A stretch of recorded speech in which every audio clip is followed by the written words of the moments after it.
يا جدعان عايزين نصور بقى يا جدعان سكتش للحلقة دي يا جدعان بعد ما خلصناها كده. يا عم كسر صوت.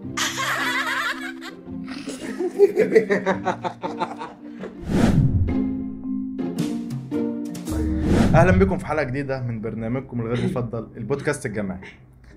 طبعا بقالنا فترة كبيرة ما بننزلش وده كسل مننا جدا. فقلنا نصور عن ايه؟ قلنا نصور عن الكسل. يعني انت فاهم زي ما انت شايف يعني. فكل واحد بقى يكلمنا كسل بقى كسلين الصراحة نصور حتى الحلقة دي يعني. باشا ما اسمهاش كسل، اسمها راحة بال. مسميات لازم نظبطها قبل ما نبدأ الحلقة. الكسل ده اللي هو مثلا دي ده مالناش دعوة بيها، انما طالما انت مريح بالك فانت ماشي في السكة الصح. يعني أنا مش كسلان كده، لا انا انت زي يعني الفل، تمام. انت راجل زي الفل. بس وأنا الناس زي الفل. مستنية يعني مستنية انا يا عم شرش. انت فين يا عم؟ هو لو عن الفيديوهات يعني يبقى انت لازم تحط لنفسك اللي هو ميعاد معين تعمل فيه الشغل وبتاع. طب لو ما ده احنا شغل يعني. محددين. لو ده شغل يعني احنا اوريدي ايوه، ما محددين. بقول لك طالما انت حددت حاجه وما مشيتش عليها اكيد نوع من الكسل يعني. بس في حاجات تانية مش مستاهله ان انت فاهم تعمل مجهود فيها، فساعتها لا ما يبقاش كسل يعني. ريح بالك لو جات لك فرصه ان انت تريح بالك. انت كنت بتذاكر انت. انا مكسر اجاوب. مكسر اجاوب والله. خلاص انت كده خلاص. هو بيتكلم بجد، انت فكرت بيه. هو بيتكلم بجد. طب نعمل لحد اخر الحلقة. في سؤال مهم بس، هو فين الكيلاني؟ كيلاني كسل دي. لا لا كيلاني هو الوحيد فينا اللي ما كسلش وسافر لاهله. كيلاني هو الوحيد اللي بيفكر في انواع الفيديوهات اللي هنعملها. عشان كده احنا مش لاقيين حاجه نعملها لدرجه ان احنا عملنا فيديو للكسر يعني. عشان هو مستنينه يجي ويعمل هو الحلقه اللي هو يكتب عايزها. السكريبت. بس كده. بس السلام عليكم يا جماعة. الفيديو جاري. احنا حتى كسلنا نحضر للحلقة. سؤال مهم بقى دلوقتي يا جماعة، احنا ازاي اصلا قدرنا نقاوم الكسل ونصور الحلقة دي؟ احنا عملنا ايه؟ او احنا المفروض نعمل ايه يعني عشان نبقى نقاوم الكسل بعد كده؟ المفروض زي ما شرشر قال تلزم نفسك بمواعيد. يعني الديسيبلين هو اكتر حاجه تحارب الكسل. انك تحدد لنفسك انك تمام انا كسلت فتره وعدى وقت وضيعته ايا كان بقى اللي انت كنت عايز تعمله، سواء عايز تصور فيديو زي اللي احنا عايزين نعمله دوت عدى اسبوع وما نزلناش ومش عارف ايه، او حتى مذاكرتك او ايا كان. تقول بقى ان انا خلاص لازم الزم نفسي بحاجه غصب عني. لو انت كنت بلاش بقى تتخيل في نفسك انك ايه الحل، انك زي ما احنا كده عملنا. احنا فاتنا فيديو ومش عارف عايزين نصور الفيديو الجاي والفيديو اللي بعده. ما تقولش كده، احنا قلنا هنيجي وهنصور فيديو واحد بس. عرفنا نصوره عرفنا ما عرفناش خلاص، بس احنا هنيجي وهنقعد. انت بس حط نفسك في الموقف. انت عايز تذاكر بقى بضايع مثلا، بقالك مثلا وراك متراكم عليك مثلا يا عم 50 ساعه مذاكره، قول انا هقعد اذاكر ربع ساعه. هي حاجه واحده اعملها واقعد وحط نفسك في الموقف. ويا عم ربع ساعه احسن من ما فيش. فيديو واحد احسن من فيديوهين. بس يعني حط نفسك والاقل القليل هيبقى كفايه يعني. شكرا. مكسل. ده كده مكسل. بيكروتنا فاهم. ايوه بعدين ايه 50 ساعة ذاكر ربع ساعة دي؟ انت كده بتقول والله بجد، عشان يعني بدل ما انت بتبقى انت ذاكرت امبارح. لا.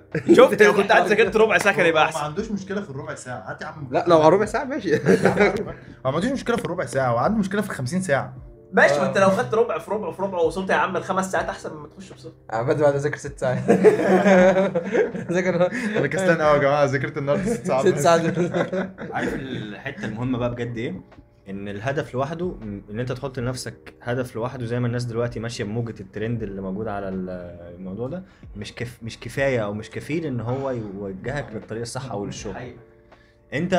انا دايما يعني كنت زمان اللي هو وانا في ثانوي وانا في كليه ولحد قريب يعني من الناس اللي دايما بخش عارف على الناس اللي في اليوتيوب اللي هو اعمل وسوي، حط لنفسك هدف وبعد كده هدف اسبوعي وهدف يومي ومش عارف ايه. كده تخلص الفيديوهات وتخش تنام. انا بتفرج على الفيديوهات دي بس يعني عشان ارضي لذاتي وبعد كده اخش انام. بس الصح بقى اللي انا اكتشفته بعد كده ان الصح ان انت تشوف الخطوات، يعني مش تحدد الهدف.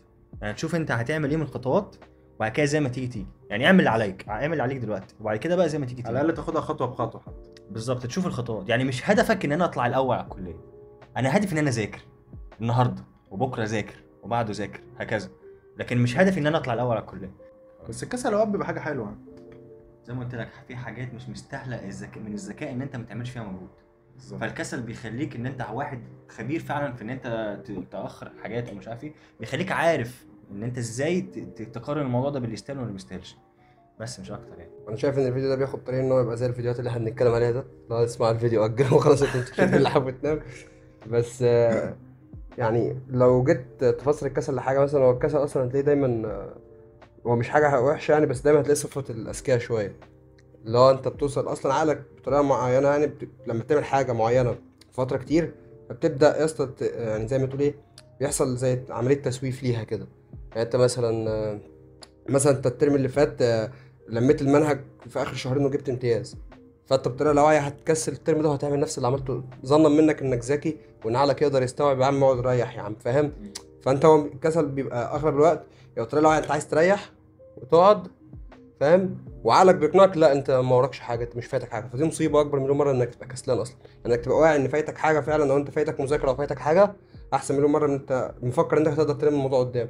فانت ما تخليش الموضوع ياخدك بس للزون دي، ومشي دنيتك ان انت يبقى في ديسيبلين ان انت تنزل التمرين او تذاكر او تعمل اي حاجه، ما توصلش للزون دي، ما توصلش للزون انك خلاص انت اجلت ومفكر انك هتعرف تلم بعد كده وتقول ده كسل. هو ده مش كسل، ده لا مؤاخذه يعني. فكرة يعني حسيت انت رايح ناحية اللي هو لما الواحد بيحس ان عنده وقت فبيبدأ بقى اللي هو بالظبط. هكسل، هعمل ده بعدين، هعمل ده بعدين، هعمل ده بعدين.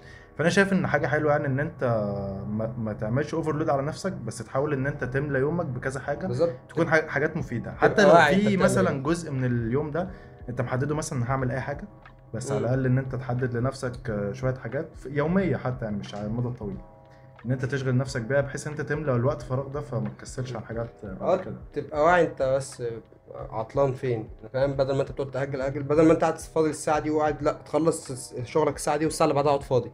بدل ما انت تقول هفضي الساعه دي واشتغل الساعه اللي بعدها، لا خلص الشغل الساعه دي والساعه اللي بعدها هتفضيها، فاهم؟ يعني خلي الاولويه دايما للحاجه اللي عليك والكسل بعدين، مش العكس. في حاجة يا اسطى برضه في حوار الكسل ده مخيفة، يعني اللي هو دايما يعني لو لاحظت افكارنا او طريقة يعني تفكيرنا في الحياة او في الدراسة او ايا يكن بياخد فكر متتالي مش متوازي. يعني مثلا ايه، لو حاجة وقعت في النص انا مش هكمل. يعني انا ما ذاكرتش النهارده، انا هقعد اسبوع ما ذاكرش. مفيش حاجة اللي هو لو ما حلتش كويس في الامتحان الاول خلاص مش طز في هذاكر الامتحان التاني. التاني.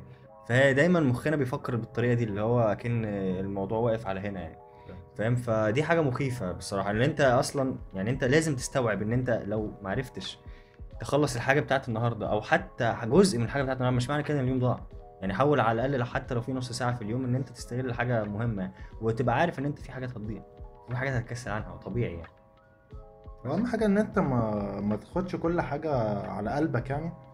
الدنيا اسهل من كده، ان في يوم ضاع عادي، انت كده كده اصلا كان ممكن تضيع تاني يوم وتالت يوم ورابع يوم لو ذاكرت النهارده، فعادي ضيعه النهارده، ذاكر بكره، ذاكر بعد. عكس اللي انت لا مش قصدي كده، اصل انت اصل 100% في يوم انت هتضيعه، فاليوم اللي انت هتضيعه ده خلاص، انا كنت عامل حسابي اذاكر النهارده وضيعته، خلاص هفضل اذاكر بكره وبعده وبعده وبعده لحد اما اشوف اليوم اللي انا كنت اضيعه ولا واذاكر فيه برضه، هعوض كده كده. انت عارف انا الاول يعني زمان كنت بقول ان انا يوم الخميس يوم فاضي بالنسبه لي، مش عارف في اي حاجه خالص. لو عندي امتحان يوم الجمعه يعني بطريقه ما انا مش هذاكر يوم الخميس مهما كان، ومش هعمل حاجه ومش هشتغل، مش هعمل اي حاجه يوم الخميس. مع الوقت اكتشفت ان دي فكره مش كويسه، ان انا المفروض احدد ان في يوم في الاسبوع انا مش هذاكر فيه، مش شرط يبقى الخميس. في يوم معين انا ممكن عادي، ان انت برضو الواحد ما بيبقاش ضامن نفسه. انت ممكن تيجي في يوم انا موافق، انا محضر مثلا من امبارح ان انا بكره هشد وهعمل وتيجي بكره انت مش قادر تعمل حاجه، فانت تبقى عندك فكره ان انا عشان تحس برضو بالتحكم دوت، انا كده كده محدد ان انا في يوم في الاسبوع او يومين في الاسبوع ان كان ما انت تحددهم ايه انا مش هذاكر فيهم. فلما يجي اليوم دوت انت تقول خلاص ده اليوم اللي انا مش هذاكر فيه، ده اليوم اللي انا هريح فيه. وتحس بشويه تحكم، ما تخليهوش يوم محدد في الاسبوع، بس خلي ان انا في يوم في الاسبوع هريح فيه. ودايما هتحس مش هيبقى يوم ثابت، يعني مش مثلا كل يوم خميس تحس انك مش عايز تريح، ممكن يجي يوم ثلاث مش عايز. ومش مشكله تيجي الخميس تقوم مريح برضه عادي. لا ما هو مش كده بقى، انت كده تبقى كسول مالكش لازمه. لا ده احلى حاجه. لا المفروض انا شايف ان اهم حاجه انك سيبك يا عم، يعني لو انت عندي بتفكر بدماغك ان هو ايه، انا لميت مثلا بعرف الم المنهج في شهرين واتظبط واجيب امتياز، ولا بعرف الم المنهج في يومين واتظبط واجيب امتياز. الغرض مش انك تجيب الامتياز، الغرض انك تلتزم بحاجه. الزم نفسك بساعتين في اليوم، 3 ساعات في اليوم يا عم، حتى ما تذاكرش في يوم، الزم نفسك 3 ساعات في اليوم تعمل فيهم اي حاجه، خليك ملتزم. بس الغرض انك تبقى ملتزم. في اللي انت بتقوله، بس ممكن حد يتفرج يقول لك طب انا انت بتقول مش المهم ان انا اجيب تقدير ومش مهم ان انا، بس المهم ان انا التزم. طب ليه المهم ان انا التزم ليه؟ المهم انك تلتزم، لان انت يا عم انت دلوقتي تقديرك في الكليه انت عايز تنجح وخلاص، انت مش كل الناس عايزاها تجيب امتيازات، وكل الناس انت عايز تنجح وخلاص، اللي جاب الامتياز زي اللي جاب جيد زي اللي جاب جيد، صح؟ بس انت هيجي في وقت في حياتك هيبقى لازم تلتزم بحاجه، هتبقى مسؤول، هتبقى لازم تلتزم ناحيه بيتك، هتبقى لازم تلتزم ناحيه عيالك، هتبقى لازم تلتزم ناحيه شغلك قصدك ده تدريب يعني. ايوه انت لازم تلتزم نفسك على الالتزام، لان انت يا عم لو دلوقتي حالا في حياتك، احنا برضو اللي بيتفرجوا علينا شباب يعني لسه صغيرين في ثالثه ثانوي وفي بدايه الكليه، انت لسه دلوقتي الالتزام مش مهم. كبير انت يا عباد. اه يا عم انا خلاص يا عم بقول فوق بعض. زمن يا عم زمن. الزمن يا عم عدى على 20 سنه. المهم انت لازم تعود نفسك على الالتزام، يعني ما تقولش لنفسك انا دلوقتي التزامي مش مهم، لان انت فعلا دلوقتي التزامك مش مهم، انت لسه عيل صغير. بس هيجي وقت وهيبقى التزامك مهم، فانت عود نفسك على الالتزام حتى لو ما قدامكش حاجه براقه يعني انك توصل لها. هتجيب يعني انت راجل في ثانيه ثانوي دلوقتي ولا في اولى كليه ولا في ثانيه كليه ايا كان، غرضك انك تعدي السنه وخلاص وتنجح، ماشي هتعدي السنه وتنجح حتى لو ذاكرت قليل، بس انت عايز تلتزم. بس عارف لو مش همك المذاكره حدد لنفسك حاجه تلتزم بيها وخلاص. يا عم شوف كورس على اليوتيوب، يعمل اي حاجه، شوف اي حاجه التزم بيها غصب عنك، بس عشان تروض نفسك. الغرض انك تروض نفسك مش انك توصل لحاجه بس يعني. انت عارف اعيد كلامه بحاجه وبتجربه يعني. اول مره كنت بتابع مع دكتور معين يعني، فكان عامل لي دايت بلان، قال لي حاجه مش هنساها والله. قال لي انجح خطه في اي حاجه، لو تو دو ليست او دايت بلان او اي حاجه، انجح خطه تمشي عليها اللي تنفذ 80% منها مش 100%، لانك مستحيل تمشي يعني. لو انت مثلا، هو قال لي برضه لو انت هتذاكر النهارده 4 دروس مثلا، اكتب في التو دو ليست مثلا، انت كتبت انا عايز اذاكر 6 دروس، هتذاكر الاربعه اللي انت عايزهم. لكن لو كتبت انك عايز تذاكر الاربعه، مش هتذاكر 3 بس وهتسيب الرابع. هو كده العقلنا، هو بطريقه لا واعيه كده، مش فاهم، هتحس ان الموضوع تقيل وذاكرت. لا، انما انت لما تقنع نفسك انك عايز فاهم تذاكر مثلا النهارده 6 دروس، هتذاكر 4 بس، فهو اصلا ده اللي انت كنت عايزه من الاول، فاهم؟ فانت عملت 80% من اللي عليك، وهو اصلا الصح انك يعني اي خطه تحطها في الدنيا 80%. الكلام انا ممكن احط لنفسي 3 دروس ولما اذاكر 4 احس ان انا ملك. مش أروح واخد هتحصل تاني على المدى أجازة. البعيد. على المدى البعيد النهارده عملت كده، بعد بكره، على المدى البعيد هتحس ان هو ايه، لا ما انا كويس اهو، فاهم؟ هو الانسان لما يحس ان هو كويس، فدي يعني دي بحد ذاتها مش حاجه حلوه يعني، دي فاهم؟ حاجه جميله يا عم. لا يعني اكيد احس انك كويس يعني، مش قصدي انك تحس انك فاهم لا عادي يعني، لسه احس ان لسه في حاجه، لسه في حته كده عايزينها يعني. كلنا كسلنا فيها بجد بلا استثناء. اول ما تصحى اظن اجازه ثالثه ثانوي، ده بين ثالثه ثانوي واولى جامعه. لا يا عم عايز ايه؟ اجازه. يا عم ده انا رحت المحكمه 50 مره في الفتره دي. لا انت مالناش دعوه بيك. اصلا انا بعد ثالثه ثانوي دي انا قلت انا هروح السخنه وهروح شرم وهروح اسكندريه وهروح انت تعبان يا انا اسطى. نمت الاجازه كلها. تعبان يا اسطى. انا مش فاكر. انا عايز اقول لك على حاجه، اصلا انا ضد الفرد عموما. الفرق لا مؤاخذه، الفرق والفرد في الفرد ادعي منك يا عم.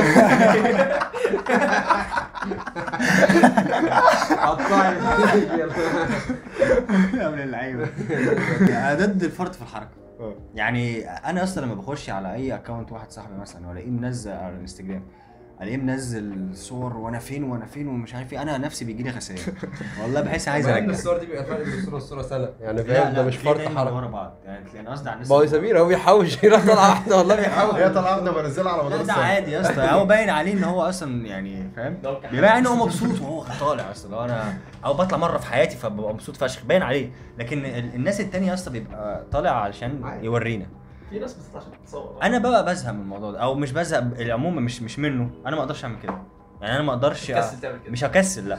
انا حاسس ان ده الطبيعي يعني، الحمد لله انا بكسل اعمل كده. يعني انا دلوقتي لو انا جسديا وصحيا ونفسيا قادر ان انا اعمل زيه وماليا كمان، والله ما اعمل. اقعد احوش فلوس يا عم بالهبل. تعملش ليه يا عم؟ تروح تتبسط يا عم. مين قال لك ان انا هتبسط بقى؟ يعني مين يعرفك بالمعلومه ان انا هتبسط؟ يا ابني انت بقى لك اسبوع كل ما تشوفني تقول لي ما تيجي نروح البحر، ما تيجي نروح، ما يلا نروح البحر. ما انت رحت انا تتبسط. اخر مره رحت البحر ايام ما كنت في ابتدائي. ما هو طبيعي ليه يا ابني احنا رحنا انا مع بعض. ايوه ما هو جنبي مش محتاج اروح. بعد كده يا ابني احنا لسه طالعين يخت مع بعض. ايوه صح. انا مؤاخذه الواد كان بيغرق والله كان بيغرق. انا شفت الفيديو على التيك توك، كان الراجل صاحبي يخت زفلكم. حط لكم اللينك يا جماعه، عبادي كان بيتولد. شرشر الراجل بتاع اليخت فاهم، عايز تأجر يخت في السخنة، تعالى تعالى لا بس شرشر كان بلطيه في اليوم ده، خلي بالك. المهم يعني اللي انا شايف ان ساعات الكسل بيبقى ممتع بكتير اكتر. يعني ساعات القعده اليوم مده يوم مثلا امتع بكتير من انا اصرف واروح واتفسح واعمل. انا مجرد اللي انا عملته، انا قعدت نت تليفون وبتاع. هل هو مضر؟ مضر. هل اللي هو مستفاد؟ انت بتعمل كده كتير. انت مش بتدور على الفرحه؟ انا مبسوط. بس انت بتعمل كده كتير. ايه انت بتعمل كده كتير، لكن حوار انت تسافر دي ما بيعملش مش تبقى كتير يعني. ماشي، ما هو حلو، بيبقى ليها متعه. يعني انت عايز تفهمني ان انا لو قعدت اسافر كل شهر مثلا، او قعدت اعمل حاجات جديده كل شهر هبقى مبسوط؟ اكيد في فتيج يا اسطى اي حاجه اللي هو مش عارف اسمها ايه بالعربي، اللي هو الاجهاد. مش عارف اللي هو الاجهاد والله الاجهاد. يعني انت عارف ازاي الاجهاد العضلي كده، انت لو انت فعلا سافرت كل اسبوع مره خلاص هتوصل لمرحله ان يا ابني مين اللي بيسافر كل اسبوع مره؟ لو سافرت يا عم كل والله في يا اسطى لو سافرت كل مين شهر دول مره، يا في ناس بتقضي الصيف كله في ده الساحل. مرشد سياحي. مستحيل يكونوا في دايرتي. لا يا عم لا مش في والله. دايرتي. في ناس بتقضي الصيف كله مش في في الساحل. دايرتي لا. انت يا عم ايا يا كان عم انا بقضيه كله في بني سويف عادي. ايوه يا هو اسطى. بيروح الساحل، يعني هو اكيد مستمتع اكتر مني 100 أصلاً مره. قال لك يا اسطى السفر يا مين اسطى قال لك اوقات أنا مستمتع؟ حاجه تكرار الحاجه يا اصلا ابني انا بروح بتفقدها الترعه، في هو بيروح البحر. انا اعرف ناس كانوا مشاهير وجالهم اكتئاب ومش عارف ايه، هو كل يوم في الساحل. زي السجاير مش السجاير، انت في الاول هتقول انا هستمتع بسجاره واحده. عامل سيجاره تجربه. ايوه في الاخر بيستمتع مع بقى. الوقت هتستمتع. يعني المتعه يا اسطى المقياس بتاع المتعه بيزيد يا اسطى مع الوقت، مخك بيتعود. انت لو بتشرب سيجاره واحده وبتتبسط بيها هتبقى مع الوقت سيجارتين وثلاثه واربعه وعشره. هتتبسط الاول بتتبسط بسفريه واحده كل 6 شهور، هتبقى بسفريتين ثلاثه اربعه، بعد كده مش هيبسطك حاجه. انت لما بتعرض مخك لكل الدوبامين المفاجئ دوت بعد كده خلاص هو هينحس. اه بس والله. ايه السفر يا عم يا ريت عامة يا عم. عينك بتشوف حاجات جديدة عن يعني انت مثلا لو جبنا السجاير مثلا، انت هي سجارة، انا رحت جيت اختلفت، هي سجارة في الاول والاخر. انما السفر انت النهارده سافرت مكان غير ومكان تاني ايوه عبادي، ومكان تاني. ده دوبامين، ده كتامين، فعينك- فرق كبير. والله حلو يا عم. ايوه السفر عينك بتشوف أيوة، حاجات تانية يعني انا مش ضد السفر من باب التجربه، انك تروح تشوف ناس وتشوف. اه، انا ضد السفر من باب انك تصور السفر. يا عم يا لا عم يا ماشي. راح يصور، يا عم لا يصور يا عم، انت ليه يا مالك؟ هو في كده ناس كده. عندهم فرط حركه. انت عارف بس انا دايما يعني مثلا يجي مثلا يوم الخميس كده، كل اصحابي اللي اعرفهم في العالم نازلين وكله بيكلمني اني نازل، وانا قاعد اقول كده اقف قدام نفسي اقول لك انا النهارده انا جاي كده واخد اجازه مش هعمل حاجه. هل انزل مع الناس ديت ولا اقعد في بيتي اخد كوبايه شاي وشويه فشار يا ابني ما انت قاعد في البيت واقعد كل يوم. اتفرج على اي حاجه وفي الاخر يا ابني ما انت قاعد في البيت كل ما هو يوم. ده قعدته في البيت غير قعدتك، هو بيقعد في البيت بيذاكر، انت بتقعد تعمل حاجه اللي هو بيعملها يوم الخميس. هي دي الفكره. دي الفكره. اقنعتنا بقى. يا اسطى انا بحس فاجأتك بالموضوع ده. الكسل. فوقتنا دي. انا بتكلم مع نفسي. الكسل عمره ما هيديك يا اسطى الدوبامين اللي يخليك تتعود عليه. يعني انت مثلا قاعد في البيت، انا عمري ما مخي هيفرز الدوبامين، فاهم؟ اللي هو بحس ان انا ابقى مستمتع، لا ادمنه. بس انا لما بقعد في البيت انا بتخنق، انا ما بحبش اقعد في البيت. ما هو ده فرق ناس عادي. فرق. بس انا بتكلم انا ضد انك تنزل وفي دماغك انت نازل وقت ايه، انا لازم اتبسط قوي، لازم اوصل لاقصى درجه انبساط ممكنه زي نازله فك الجو، نازله لا لا غير. لا, لا، ده في- بوهيمي انا ما ده. عنديش. في ناس يا اسطى بجد يا اسطى مش فاكر الرحله اللي طلعناها بتاعت بورسعيد ديت، كانت جميلة. في ناس بدون ذكر اسماء كانوا حواليها تحسهم بس هم انا بحاول اطلع اقصى متعه وبحزق قوي عشان استمتع. ده غلط. ده مين اللي لعبك لا كده؟ والله. انت كنت شايف ان السواق ده كده حلو؟ لا، ما هو ده بقى مرض. ده يعني السواق كان عايز ده, يقلبنا. ده حاجه تانية يا اسطى، ده حاجه تانية يا اسطى.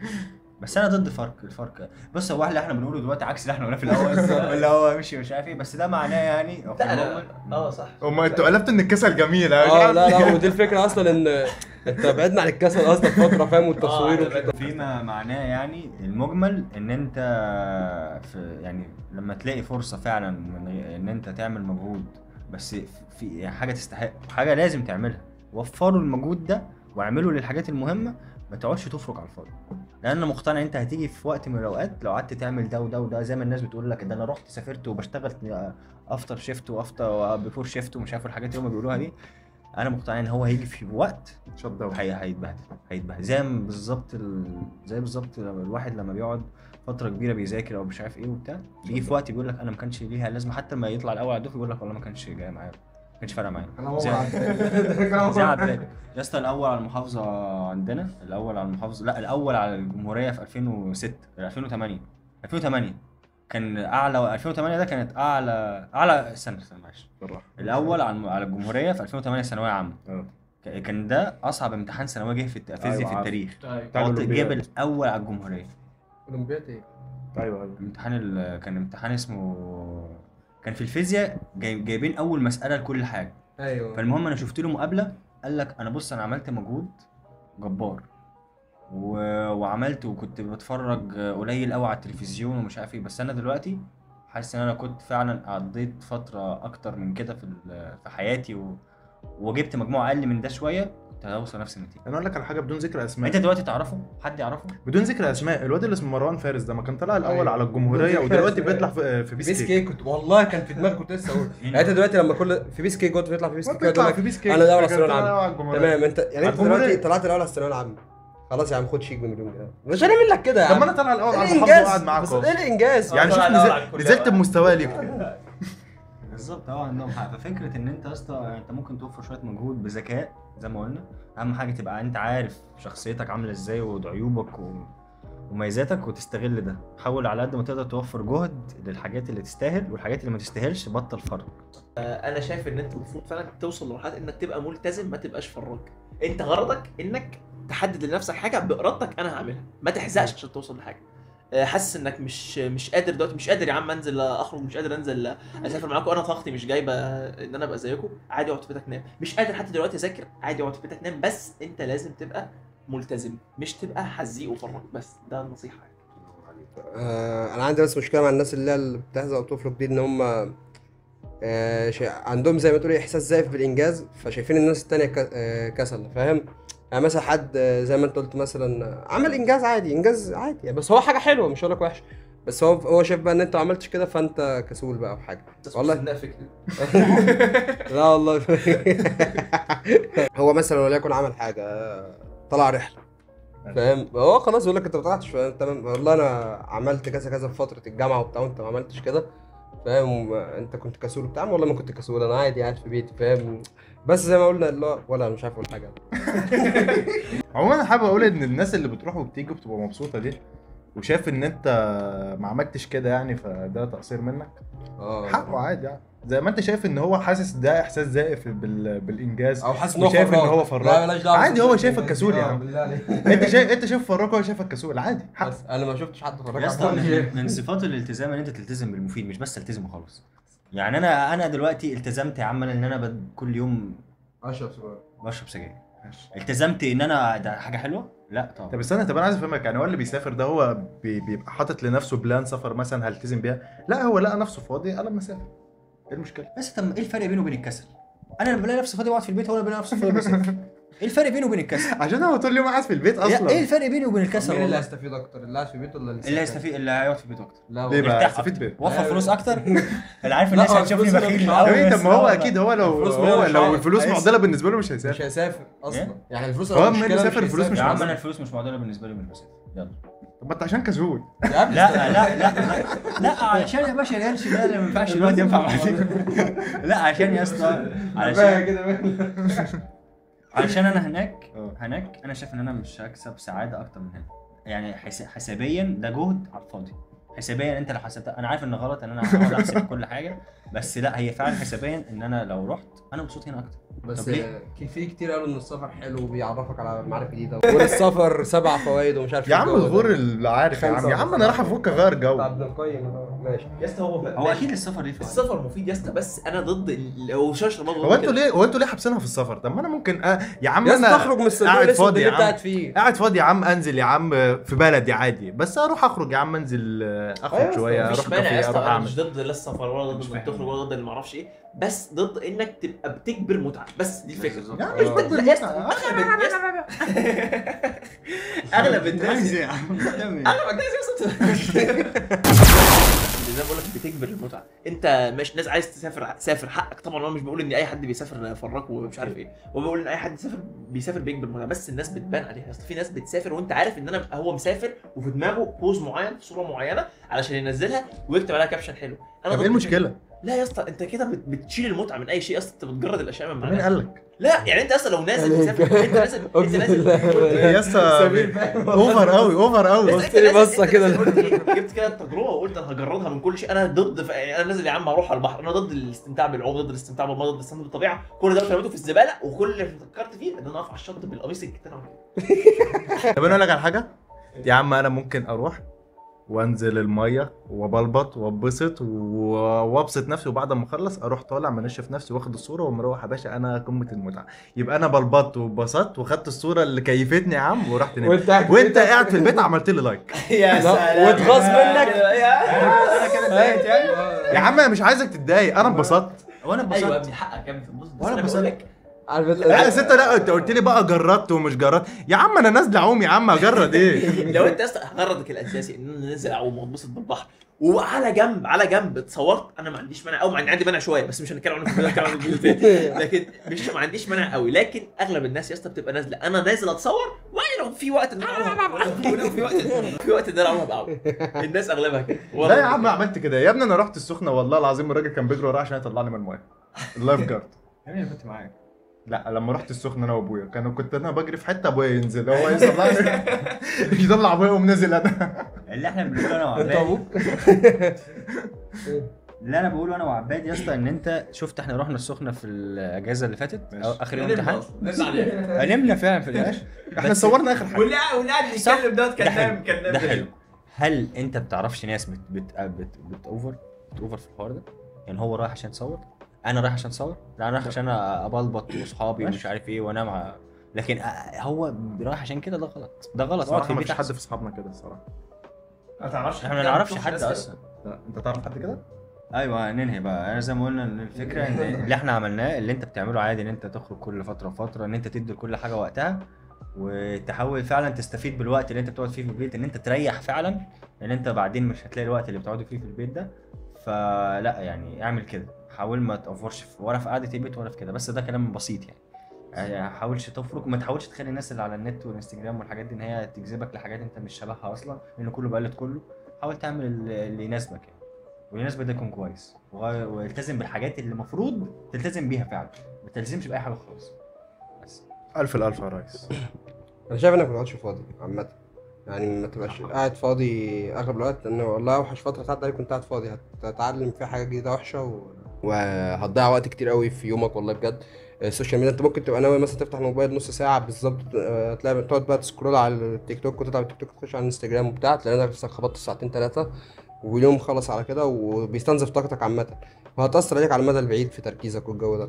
فاحسن لك يعني اشغل يومك بحاجات كتيره، مثلا جيم ومذاكره، ومفيش مانع انك تقعد عادي كده، بس بلاش النبي تقعد على السرير ماسك الموبايل بس عمال تقلب كده، عشان ده غلط يعني. طيب انا شايف بقى ان لو هنقفل يعني اقولها اخر حاجه اقولها علشان بس انا هقول اخر حاجه عشان ماشي الحاجه اللي قبل الاخيره ان عشان بس كلامنا ما يتاخدش الواد ده بعيد قوي. لا لا معاه ميكروفون. علشان كلامنا ما يتاخدش اقول كلمتين. خد نفس. ماشي. انا شايف ان الحاجه اللي قبل الاخيره اللي نقولها علشان كلامنا بس ما يتاخدش ان انا بقول لك ما تجربش حاجه، لا انا ضد دايما انك تقعد في الكومفورت زون بتاعتك. انا شايف انك تجرب حاجات جديده، ما عنديش مانع انك تجرب حاجات جديده. انت عم السفر بالنسبه لك حاجه جديده، هتسافر مره من باب انك تجرب وتاخد تجربه عادي. انزل اتمرن، شوف اعمل حاجه جديده. اطلع وروح وتعالى وشوف صحابك، من باب انك ما تقعدش بس في الدايره بتاعتك، لان الدايره بتضيق مع الوقت. انا مش عايزك تاخد كلامي ده وتقول خلاص انا بتبسط ان انا بقعد في البيت فانا مش هعمل غير اللي يبسطني. ما تعملش غير اللي يبسطك، لا ده غلط. انت المفروض تعمل اللي يبسطك، وفي كل فتره تعمل حاجه ما بتبسطكش او انت ما جربتهاش قبل كده، يمكن تطلع بتبسطك. اللي ما تستسلمش بس لفكره ان انا ايه اللي ده بيبسطك. رغاي قوي. سيبه يتكلم، ده الجملتين اللي احنا ماشي ما تستسلمش لفكره ان انا بتبسط لما بقعد مثلا مع شرشر ويوسف وعبد الله، فانا مش هقعد غير معاهم، لان مع الوقت اللي بيبسطك دوت بيضيق. قعدتك في البيت لوحدك بتبسطك هتضيق اكتر، هتلاقي نفسك في الاخر اللي بيبسطك عمال يضيق يضيق يضيق لحد ما تنطوي تماما على نفسك والدايره تتقفل عليك وهتتفاصل في النص. حاول تخرج بره دايرتك، وفي نفس الوقت ما ترهقش نفسك اكتر من اللازم بفكره ان انا هسافر وهتصور وهعمل ومش عارف ايه. لا توصل لمرحله انك تغلق نفسك في دايرتك، ولا توصل لمرحله انك توصل للفتيج اللي انا اتكلمت عليه في الاول دوت. وازن ما بين الامور، ادي لنفسك حقها، وفي نفس الوقت جرب حاجات جديده. بس يا جماعه انا هختم بحديثين. الحديث الاول يعني فيما معناه ان الانسان يوم القيامه مش قدمه مش هتزول يعني من قدام ربنا غير لما يسأل عن عمره فيما افناه. فالوقت ده فعلا حاجه مهمه جدا. تاني حديث الرسول يعني بيقول عيش لدنياك كأنك تعيش أبدا، واعمل لآخرتك كأنك تموت غدا.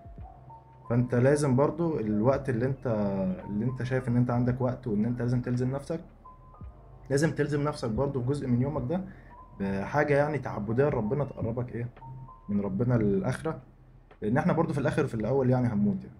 فانت تعمل لدنياك وتعمل لاخرتك برضو في نفس الوقت. الكلام ده مش بقوله يعني للناس بس، بقوله لنفسي اول واحد يعني، ان انا اكتر واحد مقصر يعني ايه، حتى كل واحد اعلم بنفسه يعني. بس كفايه.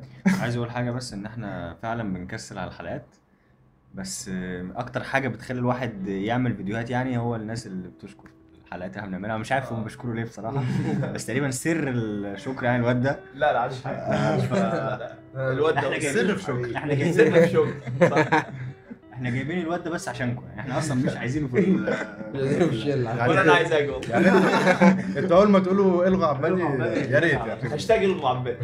حاجه تانية بقى، ان الحلقه الجايه يوم واحد، ولا ما اقولش الميعاد؟ بلاش عشان ما نزنوش نفسنا لا نكسل. في حلقه قادمه على السنه. عن الثانويه العامه، عن المراجعه النهائيه. اللي هيكتب بقى عن الثانويه العامه في الكومنتات هنعمل له له بلوك. شكرا. سلام. السلام عليكم. كسر في الكاميرا. بس والله انك مجهز من اول الفيديو. اهلا بكم في حلقه جديده من برنامجكم الغير مفضل البودكاست الجامعي. دخل كل فيديو بيدل له سبسكرايب. والله والله العظيم انا ابتسمت لو عدت الفيديو هتلاقي قاعد كده بالظبط ومسكت نفسي. هتتعود على القعده